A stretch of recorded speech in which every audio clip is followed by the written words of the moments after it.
Bonjour à toutes et à tous, bienvenue dans Big Five, le podcast foot des 5 grands championnats européens. Cette semaine, on a décidé de vous parler de Cristiano Ronaldo, un peu plus d'un an après son transfert du Real Madrid à la Juventus Turin. Comment se porte le Portugais dans sa nouvelle maison? Quelle relation entretient-il avec ses coéquipiers, avec son entraîneur Maurizio Sarri? On évoquera évidemment le Ballon d'Or, et oui, ça approche. On ira ensuite faire un tour du côté de l'ancien domaine de Ronaldo, Santiago Bernabéu, où Paris a arraché le nul face au Real en Ligue des Champions. Que penser de cette prestation très mitigée du PSG? Avec moi aujourd'hui, une habituée de Big Five. Bonjour Mélisande Gomez. Bonjour. Et avec nous aussi quelqu'un qui fait son grand retour, Régis Dupont, notre monsieur Portugal au journal. Bonjour Régis. Bonjour. Et enfin, un petit nouveau que je suis ravie d'accueillir pour la première fois, Thomas Simon, l'un de nos confrères de France Football. Bonjour Thomas. Bonjour. Bien, vous avez le menu et les présentations sont faites. Maintenant, on peut commencer. Sur le papier, Cristiano Ronaldo à la Juve, c'est l'union entre l'un des meilleurs joueurs du monde, peut-être le meilleur, et le club le plus titré d'Italie. 5 ballons d'or d'un côté, 37 scudetti de l'autre. Sur le papier, le meilleur buteur de l'histoire de la Ligue des Champions dans le club qui lui court après à la coupe aux grandes oreilles depuis 23 ans. Ça ne pouvait que marcher, mais la réalité serait-elle un peu plus compliquée? Pour rappel, Ronaldo a signé l'an dernier un contrat de 4 ans avec la Juventus Turin pour un salaire de 31 millions d'euros annuels, coût total du transfert 105 millions d'euros. Pour sa première saison, CR7 a été élu meilleur joueur de Serie A, en plus du titre de champion remporté par les Bianconeri évidemment.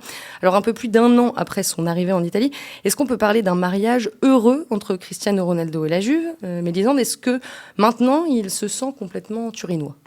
Ça s'est très vite bien passé pour lui à Turin. Un mariage heureux, oui, même si peut-être pas aujourd'hui à l'instant T, c'est pas le moment le plus heureux du mariage, mais oui, effectivement, ça pouvait pas mal se passer. Il a très vite pris ses marques à Turin, dans une villa luxueuse du centre-ville, où il a immédiatement fait installer un gymnase à proprement parler, enfin une grosse salle de sport où il s'entraîne régulièrement. Ça s'est très vite bien passé avec le club, où la Juve, c'est un peu l'image d'un club qui met en avant le travail, la discipline, la transpiration. Et c'est vrai qu'il incarne à merveille tout ça. Et en interne, ils ont été extrêmement bluffés par le professionnalisme de Ronaldo dès les premiers instants, à la fois son envie de s'entraîner, son exigence au quotidien, et à la fois son rapport humain avec tous les salariés du club, y compris les plus petits, on va dire. Donc mariage heureux, et meilleur joueur de Serie A, vous l'avez dit, pour sa première saison. Le gros match, ça a été en mars dernier, le match contre l'Atlético, où la Juve avait perdu 2-0 à Madrid. Et c'est vrai que c'est pour ça qu'ils l'avaient fait venir, quand il met un triplé au match retour, où à lui tout seul, il qualifie l'équipe. Bon, après, ça a été un peu court pour lui, et collectivement et individuellement contre l'Ajax, mais c'était pas que de sa faute non plus. C'est-à-dire qu'il peut pas tout faire tout seul. Il avait au Real aussi une équipe autour de lui quand même pour gagner les matchs importants. C'est pour ça qu'ils l'ont fait venir, pour être décisif dans ces matchs-là. Il l'a réussi la saison dernière et ils attendent de lui qu'il le réussisse encore cette saison. Alors Ronaldo le dit lui-même, pour être performant, il a besoin de sentir du soutien, de l'affection autour de lui. On sait que son départ du Real, après 9 saisons, était dû entre autres à la détérioration de sa relation avec le président Florentino Pérez. Il ne me voyait plus que comme une relation d'affaires. Ce sont les mots du Portugais dans France Football, à l'été 2018. Thomas, aujourd'hui, comment est-ce que ça se passe avec le président de la Juventus, Andrea Agnelli? Ça se passe bien. Il a de bonnes relations avec le président Agnelli. Par contre, Ronaldo, heureux à la Juve et heureux à Turin, ce n'est pas aussi limpide que ça. Très clairement, quand il est arrivé, ça s'est bien passé. Il y avait du changement pour lui. C'était une nouvelle étape, une nouvelle page qui s'ouvrait pour lui. Mais aujourd'hui, ce n'est plus aussi clair. Voilà, Ronaldo n'est pas complètement heureux à Turin. Il est moyennement heureux même. Il n'est pas à l'aise à Turin. Il lui manque la chaleur humaine. Dans la ville de Turin, tu veux dire ? Dans la ville et au club. Il lui manque la chaleur humaine, il lui manque la chaleur tout court. Et aujourd'hui, il ne se sent pas complètement à son aise, pas au centre des choses. Et c'est compliqué. D'accord, on y reviendra un peu plus tard. Mélisande et Thomas, vous avez dit tous les deux que tout s'était bien passé au début. Pourtant, ça avait quand même été un peu mouvementé. Sur le terrain d'abord, son premier but s'était fait attendre. C'était arrivé à la 4e journée seulement. Oui, dans le jeu aussi, le jeu de la Serie A ne lui correspond pas. Il le savait en venant. Mais Maintenant, il s'en est rendu compte. Ce n'est pas un championnat qui est aussi exposé que la Première Ligue, ni aussi exposé que la Liga. Ça, c'est une première chose. Ensuite, le jeu, il peut moins s'exprimer dans ce championnat-là. Son nombre de buts, ses statistiques qui sont très importantes pour lui, c'est plus compliqué. Et il y a aussi la culture jeu de la Juventus qui n'est pas la sienne. Et il a du mal à s'y faire. Il aimerait que les choses aussi aillent dans l'autre sens, mais visiblement, c'est à lui d'aller dans le sens de la Juve. Régis, tu penses aussi qu'il se sent pas assez mis en valeur au sein de la Juventus ? Oui et non. Enfin, le problème de Ronaldo, ce qu'il veut, c'est marquer des buts et gagner des titres. Il est arrivé à la Juventus en pensant que la Juventus était une équipe qui allait être assez solide pour que finalement il n'ait plus qu'à marquer des buts, arriver, toucher le ballon à la fin et mettre son petit but, ce qui correspond aussi à son âge. Il a 34 ans, bientôt 35, il ne peut plus prendre le ballon sur l'aile gauche, faire 50 mètres, aller marquer. Aujourd'hui, il faut qu'il touche le ballon dans les 30 voire 25 derniers mètres pour pouvoir marquer. Donc c'était un mariage à la base, même footballistiquement pour moi, qui avait vraiment du sens, puisque la Juve, c'était la solidité, c'était l'équipe qui était très forte, qui était capable d'aller en quart de finale de Ligue des Champions, mais qui n'était pas capable de passer le cap. Et c'est vraiment ce qui lui manquait. C'était ce joueur capable de lui permettre de gagner un quart de finale, une demi-finale et évidemment une finale. Et donc, je pense, quand même, voilà. Arrive, mais justement, le constat qui avait été fait à la Juve, c'était que il n'y avait pas ce joueur qui vous fait gagner la finale, qui vous fait gagner les matchs vraiment difficiles. Donc c'est pour ça qu'il est venu. Je trouve que ça avait vraiment du sens et ils doivent s'entendre, logiquement. Le vrai truc, c'est que peut-être aujourd'hui, Ronaldo se dit qu'il avait vu la Juve plus forte qu'elle n'est, en réalité, et peut-être aussi que la Juve pensait que Ronaldo n'avait pas 34 ans. Alors, depuis qu'il est arrivé, il a disputé 58 matchs avec la Juve pour 34 buts et 12 passes décisives. Son rendement a un peu baissé par rapport à celui qu'il avait au Real. Est-ce que pour toi, c'est déjà dû à son âge ? Non, c'est pas dû qu'à son âge. C'est vraiment aussi dû au contexte. C'est la Serie A, c'est pas la même chose. C'est la Juve. C'est quand même effectivement une équipe qui, pour l'instant, en tout cas, est moins souveraine qu'a pu l'être le Real. C'est un jeu moins simple pour lui. C'est quand même un Portugais qui a joué donc beaucoup en Espagne. Un jeu beaucoup de possession, des passes, du jeu on va dire en troisième intention parfois. La Juve, c'est un jeu plus direct, plus pragmatique. Beaucoup plus, et évidemment ça n'a de sens pour Ronaldo que s'il met un triplé à la fin des matchs. En Italie, c'est compliqué, même si l'Italie, c'est pas l'Italie de Michel Platini d'il y a 30 ans, mais ça reste un championnat où c'est plus dur de marquer qu'en Espagne, clairement, et plus dur qu'en Angleterre, donc c'est logique. Et puis là, sa baisse de régime ponctuelle, sa baisse de régime actuelle, elle correspond aussi à son état de santé. Il a mal au genou, il est un peu blessé, il a joué diminué. Donc fatalement, c'est un joueur qui joue quand même beaucoup sur ses qualités athlétiques, même à 34 ans, donc fatalement, il marque moins. Comment ça se passe avec Maurizio Sarri ? Là aussi, ça a été une difficulté parce qu'il s'est adapté d'abord à un jeu avec un entraîneur. Il a fallu changer d'entraîneur, un entraîneur qui a des principes différents, des entraînements différents, des méthodes différentes. Alors même si lui, au niveau de tout ce qui est préparation athlétique, il s'autogère assez bien. Mais avec Sarri, il y a beaucoup de choses qui s'écrivent, encore une fois, comme la période actuelle. On est en train de vivre exactement la même période, avec les mêmes titres de journaux, avec les mêmes papiers qu'il y a 2 ans, quand il était au Real, et que ça se passait pas bien, même au mois d'octobre. Et Ronaldo était fatigué. Les médias madrilènes nous avaient expliqué que ça y est, c'était fini. Il avait 33 ans et c'était fini pour lui. Après, il y a eu un PSG Real où il a marqué 2 buts à l'aller, 1 but au retour. Il y a eu un Real Juventus où il a marqué 2 buts à l'aller et 1 but au retour.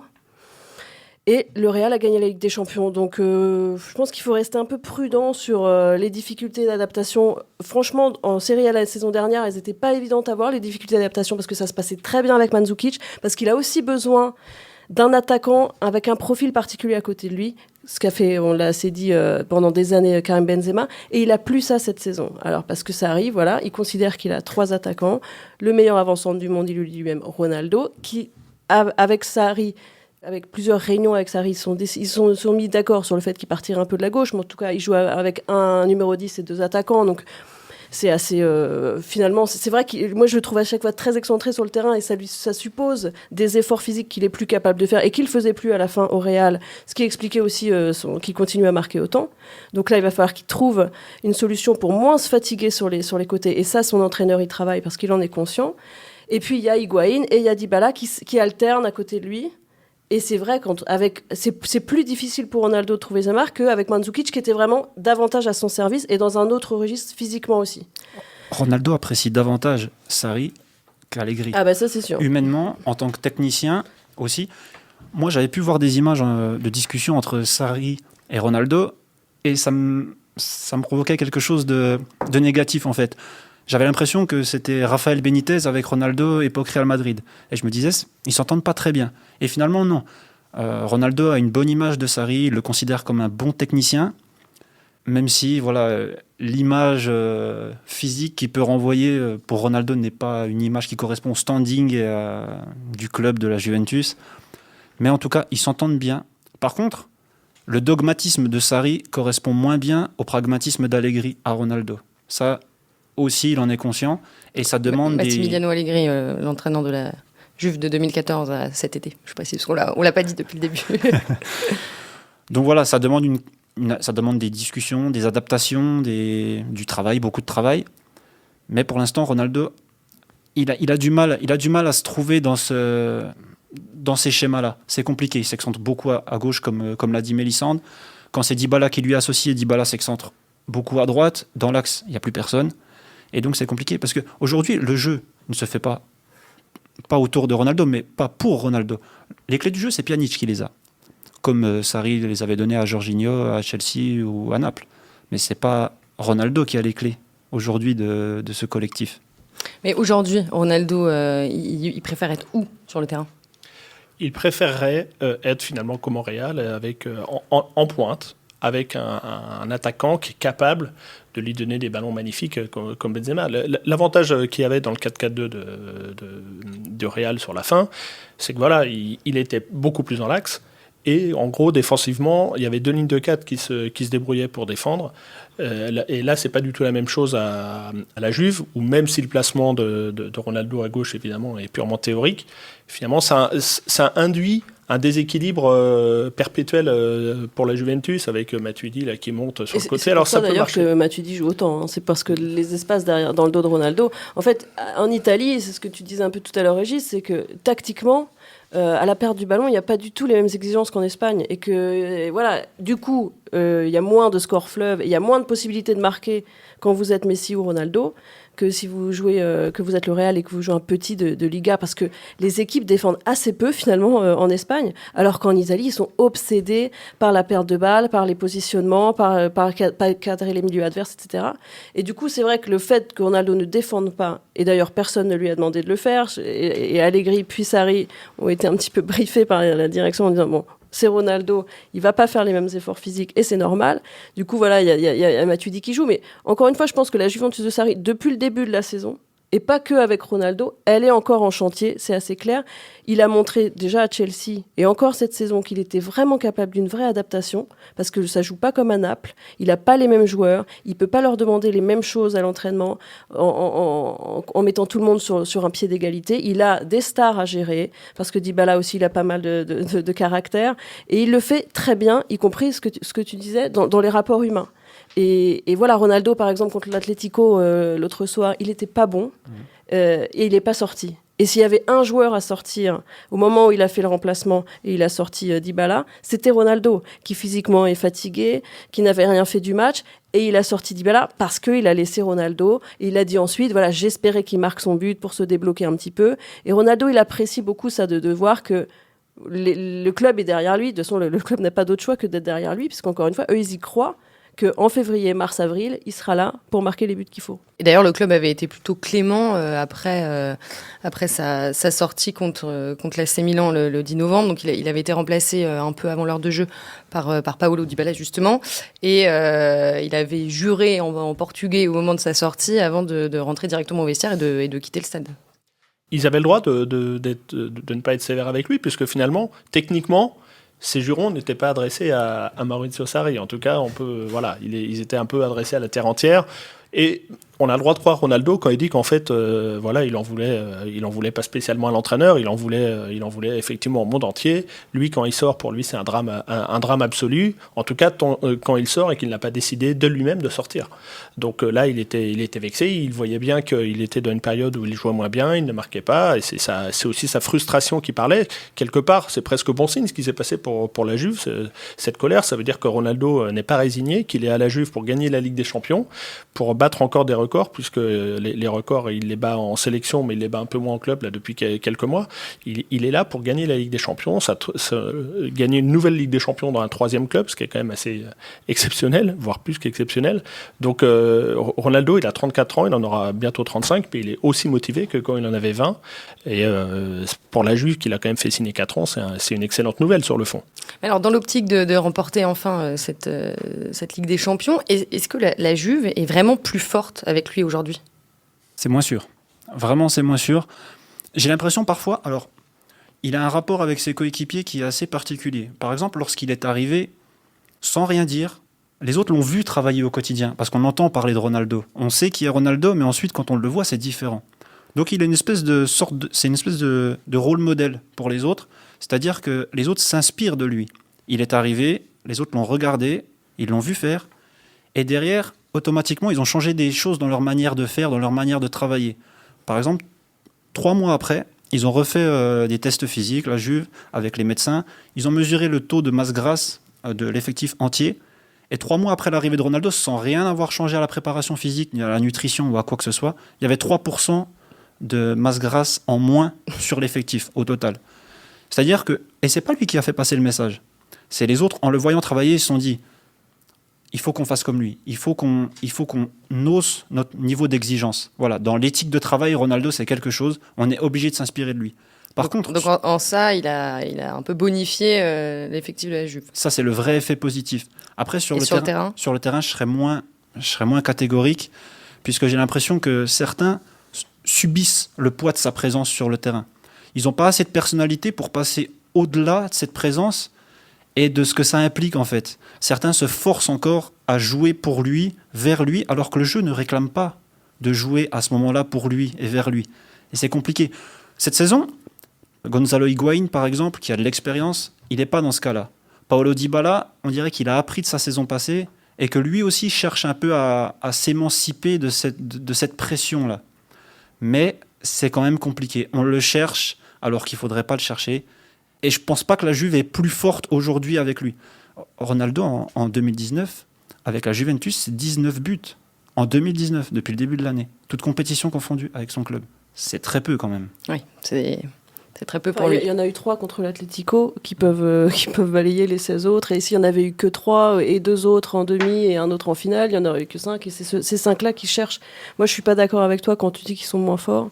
Je pense que dans ces matchs-là, moi je me souviens du match retour contre l'Atlético, il y avait une impression de domination mentale plus que technique, c'est-à-dire qu'il impose quelque chose à l'adversaire, sa présence. Et je me souviens le voir dans les couloirs. C'est compliqué de mettre 3 buts à l'Atlético de Simeone. C'est plus l'Atlético d'il y a 4-5 ans sans doute, mais ils avaient gagné 2-0 à Madrid et Simeone il avait préparé un match pour pas en prendre 3. Et l'Atlético, c'est pas vraiment une équipe qui est habituée à prendre 3 buts en Ligue des Champions. Il avait un regard dans le couloir, pendant la fameuse petite musique, dans chaque attitude du match. Et il y a eu 1-0, puis 2-0. Mais collectivement, il a donné une espèce de confiance aux autres que bien sûr qu'on va gagner ce match, puisque c'est Cristiano Ronaldo, il joue dans notre équipe. En plus, contre l'Atlético, il a des états de service qui sont assez favorables, même si ça ne s'est pas vu cette semaine en Ligue des Champions. Et s'il retrouve, parce qu'il va retrouver sa condition physique, il a des problèmes de genoux, mais ça ne va pas durer éternellement, puisque c'est un joueur qui fait extrêmement attention à tout, qui compte ses heures de sommeil. Enfin, tu parlais effectivement de tout ce qu'il fait au quotidien. S'il retrouve ce niveau-là pour les matchs de février-mars, ça ne suffira pas, bien sûr. Mais s'il a ce niveau-là et qu'il apporte aux autres sa confiance, son expérience et la présence qu'il a sur le terrain, moi, je pense que j'ai pas l'impression qu'Higuaín se retienne parce qu'il joue pour lui. J'ai pas l'impression du tout, et encore moins depuis mardi soir, que Dybala se retient pour jouer pour lui. Tu vois. Et du coup, Les autres attaquants, ils jouent. Ils cherchent encore un numéro 10, Sarri, parce que ni Ramsey ni Bernardeschi, pour l'instant, en club, en tout cas, ne donnent complètement satisfaction. Donc ça cherche. C'est un entraîneur qui travaille énormément. Oui, ils sont encore en rodage. Voilà, c'est vraiment en rodage. Alors c'est vrai qu'on est quand même en décembre, donc il va falloir trouver les automatismes. Mais en Serie A, ils ont de la marge pour continuer à chercher, à jouer mal et gagner quand même. Il va falloir qu'en Ligue des Champions, et là aussi, c'est Sarri qui sera attendu autant que Ronaldo, c'est qu'il faut que les deux soient au top pour février-mars. Mais si c'est le cas, je vois pas la Juve moins forte avec Ronaldo, vraiment pas. Non, mais tu vois, par exemple, ses coéquipiers, peut-être, après l'Atlético Madrid, ils ont attendu que sur lui. Je pense que contre l'Ajax, Cristiano Ronaldo s'est dit « Je suis pas dans une équipe capable de remporter la Ligue des Champions ». Moi, je pense que la saison dernière, le problème, et visiblement tout le monde au club l'a fait, c'est que dans le jeu, il n'y avait plus assez de travail au quotidien. Et moi, je le défendrai toujours parce que c'est un entraîneur, Allegri, qui a fait des choses fantastiques avec la Juve, qui les a portés 2 fois en finale, avec des matchs renversants parfois, et qui tactiquement fait en cours de match des vrais coups de génie, c'est-à-dire qu'il est capable de changer le scénario d'un match par du coaching. Mais dans le jeu, on sentait une équipe qui s'entraînait moins au niveau du football. Parce il faut gérer les égos, parce qu'il faut gérer beaucoup de matchs, parce qu'il y a une exigence de résultat à la Juventus qui est usante, et à un moment donné, il s'est fatigué aussi. Et il n'y aura pas ce risque-là avec Sarri. C'est-à-dire que Sarri, il travaille sur le jeu tout le temps. Et il vient d'arriver, il a plein d'idées, il a des joueurs, il a un effectif comme il n'en a jamais eu, c'est-à-dire un effectif de très très haut niveau. Sarri, il est commencé tout en bas de l'échelle, et là, il est arrivé tout en haut, et avec des idées très claires sur le jeu, avec un vrai savoir-faire dans le management. Donc, je pense que contre l'Ajax, ça s'est vu, il y avait une équipe qui avait un fond de jeu, et il y en avait une équipe qui, quand ses individualités passaient pas, on sentait que ça serait compliqué pour la Juve. Et c'est ce qui s'est passé contre l'Ajax. Mais cette saison, je pense que la Juve pourra, j'espère en tout cas pour elle, mais je pense qu'avec Sarri, ils pourront se dire, on aura un fond de jeu en mars, en avril, dans des matchs difficiles, trouver des ressources autrement que sur un miracle Ronaldo. Et ce qu'il ne faut pas oublier, c'est que Ronaldo donc, est toujours aussi rigoureux dans sa préparation physique, mais surtout maintenant, il se ménage. Il a zappé pendant 6 mois la sélection portugaise. Attention, il fait vraiment attention à son corps pour être là justement en février, en mars et en avril si possible, puisque c'est là que ça va jouer pour lui. Donc il faut pas oublier ça. Effectivement, il est moins performant actuellement, mais peut-être aussi parce qu'il a prévu d'être extrêmement performant dans 3 mois. Et à l'Euro aussi, sans doute, qui doit compter beaucoup pour lui. Il l'avait dit récemment dans France Football, s'il le pouvait, il ne jouerait que des matchs de Ligue des Champions. Ouais. Bon, je vous reposerai la question à tous les trois dans 3 mois. Avant de clore ce chapitre CR7, comme prévu, un petit mot sur le Ballon d'Or. Thomas, si tu veux faire le buzz, c'est maintenant. Ma volonté n'est pas de faire le buzz, mais Cristiano Ronaldo, avec tout ce qu'on a dit, c'est compliqué pour lui cette année de prétendre de façon légitime au Ballon d'Or. Je rappelle juste que 7 joueurs de Liverpool sont nommés, logique en somme pour le champion d'Europe en titre. Est-ce que Ronaldo, au contraire, ne pourrait pas profiter d'un émiettement des voix ? Certainement qu'il peut en profiter. Malheureusement pour lui, d'autres joueurs viennent aussi d'une équipe qui n'a pas gagné grand-chose et peuvent gagner. Évidemment, je pense par exemple à Messi. Mais effectivement, en tout cas pour Liverpool, moi personnellement, je vote pour un joueur de Liverpool pour le Ballon d'Or sans aucun doute, puisque pour moi le palmarès vient quand même en numéro 1. Et dans le cas qui plus est dans le cas de Liverpool, qui n'avait pas gagné la Ligue des Champions quand même depuis longtemps, et qui est une équipe marquante qui plus est. C'est pas une équipe qui a gagné comme ça un truc, c'est vraiment une équipe qui a marqué les esprits. Et donc, à titre collectif, Liverpool mérite qu'un de ses joueurs soit récompensé par le Ballon d'Or. Mais effectivement, le Ballon d'Or est devenu un tel enjeu qu'aujourd'hui, il faut presque se poser des questions arithmétiques. Thomas, oui, toi, ça te paraît compliqué pour Ronaldo, oui. Très compliqué. Il a remporté la Ligue des Nations avec le Portugal, ce n'est pas rien. Il est revenu pour les demi-finales, il marque son triplé contre la Suisse. Il gagne la finale contre les Pays-Bas, il gagne la Serie A, il est très important contre l'Atlético Madrid. Il fait quand même une belle année, mais par rapport aux standards auxquels on était habitué, notamment dans les grandes périodes au Real, on peut espérer mieux. Lui espère mieux, et on peut nous aussi espérer mieux. Donc pour prétendre au Ballon d'Or, je pense que c'est compliqué pour lui, trop compliqué. Bon, quoi qu'il en soit, réponse le lundi 2 décembre. Et d'ailleurs, vous pourrez retrouver dès le lendemain un podcast L'équipe et France Football sur les coulisses de la remise du Ballon d'Or.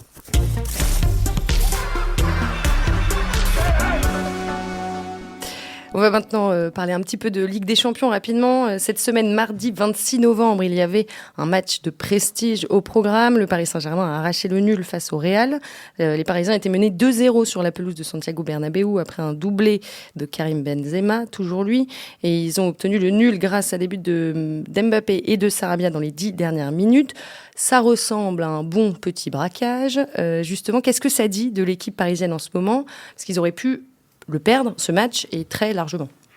Ah oui, ça c'est sûr qu'ils auraient dû le perdre. Ce que ça veut dire, c'est qu'avant le Paris Saint-Germain, à cette époque-là de la saison, nous faisait son petit coup de Trafalgar, super, enfin plutôt l'inverse du coup de Trafalgar, c'est-à-dire ça y est, c'est la bonne année, on a changé.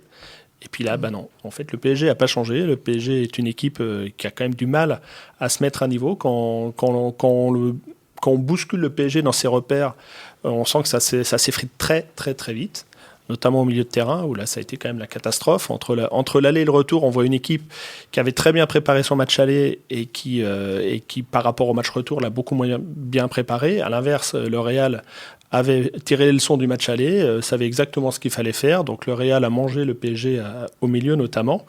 Et on a vu un PSG, c'était évidemment pas Lyon, mais c'était quand même extrêmement décevant. Effectivement, on peut tout entendre, l'absence de Neymar, tout ça. Mais ça reste une équipe qui, au milieu de terrain, comme les années précédentes, n'est pas au niveau quand le niveau s'élève très très haut. Mais donc pour vous, le Real était plus fort, ou, je rebondis sur ce que tu dis, c'est encore un problème de confiance, voire un manque d'implication. Sur ce match, le Real était plus fort. Et ça sautait aux yeux.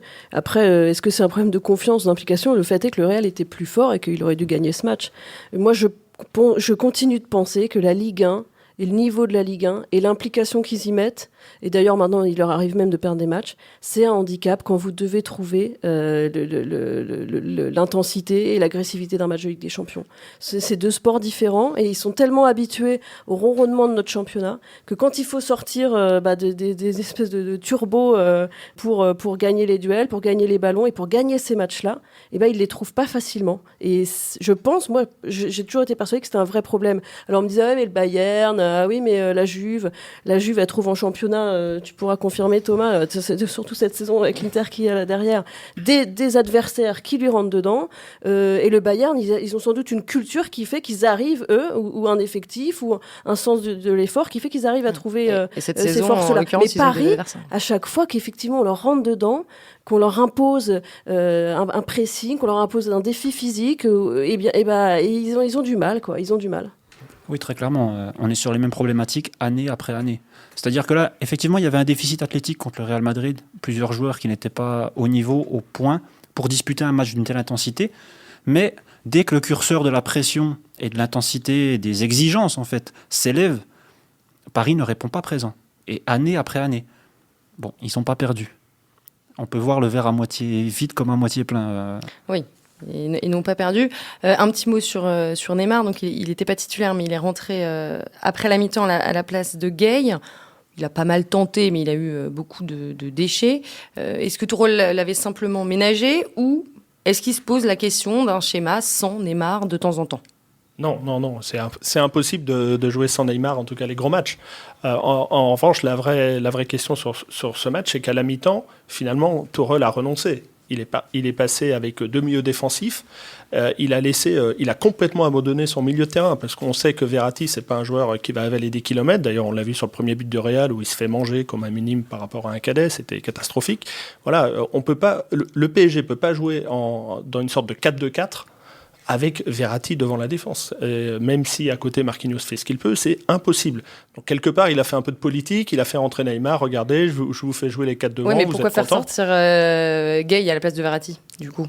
Parce que c'est pas la même chose dans un vestiaire de sortir Gueye et de sortir Verratti, tout simplement.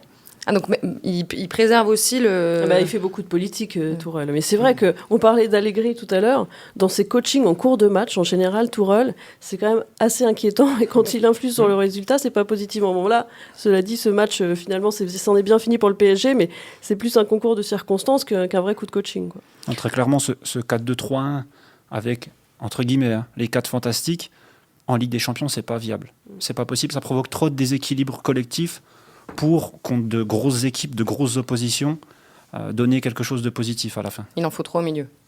Il en faut 3 au milieu, surtout que depuis la Coupe du Monde quasiment, le niveau de Kimpembe sur ces gros matchs de Ligue des Champions, il va devenir problématique parce qu'il a quand même en tout cas, il affiche beaucoup de limites. On l'a encore vu sur ce match. Donc il faut absolument que le milieu protège l'axe. Alors Thiago Silva, il est bon, mais il peut pas tout faire tout seul. Et effectivement, il va falloir à chaque fois en sacrifier un des quatre. Et le plus politiquement facile à sacrifier sera sans doute Icardi si tout le monde est apte. Après, ça va dépendre aussi du niveau de Di Maria qui a des fois tendance à avoir un rendement un peu alternatif. Ou alors, si on veut rester dans cette sorte de 4-2-4, en tout cas mettre 4 attaquants, c'est sûr que c'est plus simple de mettre Cavani que Icardi, parce qu'au moins Cavani, il va bosser, il va défendre, et au moins défensivement, ça va donner un tout petit peu plus de structure au PSG. Et sans doute que si on joue comme ça, il faut aussi penser à maintenir Gueye dans le milieu de terrain, parce que sinon c'est impossible.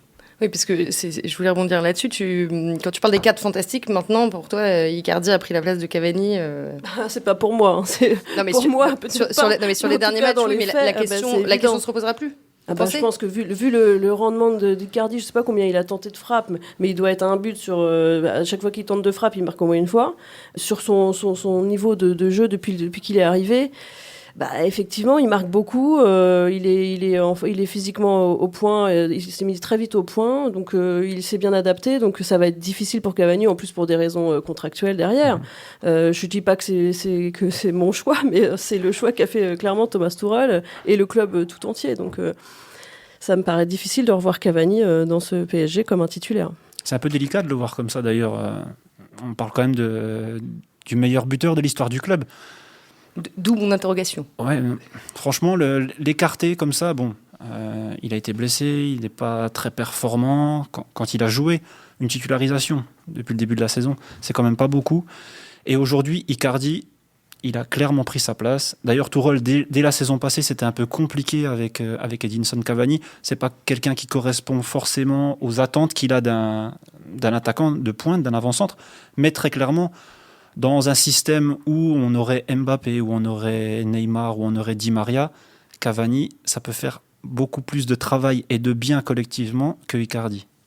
Le choix d'Icardi, c'est un peu la même chose finalement que la Juve avec Ronaldo, c'est-à-dire que le PSG a conclu que sur les très gros matchs, il manquait aussi un buteur, quelqu'un qui est un joueur clinique dans la surface. Et Icardi, c'est vraiment ça. C'est un joueur qui ne va pas rater l'occasion, qui est propre techniquement, et finalement qui parle un football un peu plus proche de celui de Neymar, d'Mbappé et de Di Maria. Après, effectivement, il faut une équipe autour de lui qui travaille en conséquence, parce que Icardi, je pense que défensivement, il fait à peu près la moitié de ce que fait Cavani. Et encore. Et puis Mbappé ne défend pas beaucoup non plus, et Neymar ne défend pas non plus, et du coup, en Ligue des Champions, c'est des choses qui ne pardonnent pas. Quand vous jouez contre Liverpool ou contre des équipes comme ça, il faut que tout le monde se mette un petit peu au travail à la perte du ballon. Et alors celui qui a bien fait son travail, pour le coup, contre le Real, c'est Keylor Navas. Enfin un grand gardien au PSG. Et oui, là, sur ce match, je pense qu'il n'y a plus vraiment de doute. Moi, j'en avais pas beaucoup vu son CV.